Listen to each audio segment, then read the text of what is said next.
बिस्मिल्लाहिर्रहमानिर्रहीम। पंजाबी प्यारिओ अस्सलाम वालेकुम। मां अल्लाह रखी पसूर के मुतलक जी गलबात शुरू की सी उसनों अगे टोरदे होया चौधरी महबूब आलम और हबूबा कसाई उस महल्ले के रहने वाले सन जिस महल्ले मावरी आके रहे।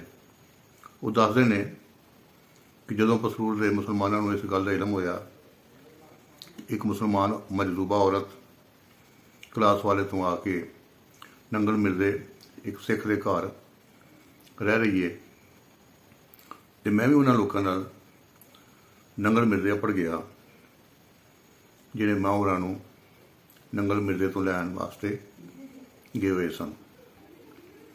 चौधरी महबूब आलम कहते हैं कि एक दिहाड़े मैं मां होरां दी खिदमत चुप सूफी के डेरे कोल कश्मीरियां दे टाल दे लागे जिथे मां होरां ने नंगल मिलदे तो आन के रिहायश रखी सी गया तो मां होरां मैनूं वेखदे आख्या कि बच्चा तेरा काम हो गया। हालांकि मैं तो मां होरां नूं कुछ दस्सिया ही नहीं सी,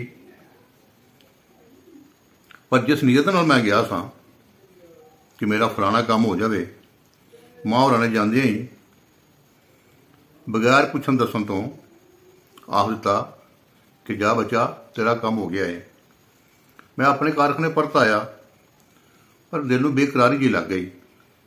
मैं उस वेले ही मां होरां वल परत पिया तो मां होरां आख्या कि मां जी मैं तुहानूं अपने घर ले जाना चाहना वा। मां होरी हस पे मां होरां नूं मंजी ते बिठा के पसूर के मशरक वाले पासे हजरत पीर रोशन शाह होरां दे मज़ार के लागे लै आंदा। इस थान से कोई कमरा वगैरह नहीं सी। जगह साफ करके मां होरां दे क्याम वास्ते कानिया की एक कुली बना दी गई। याद रहे कि उस ही कुली वाली थान से मां होरां दा कमरा है जिहदे विच मां होरां दा बिस्तर ते पलंग ते हुक्का मौजूद है।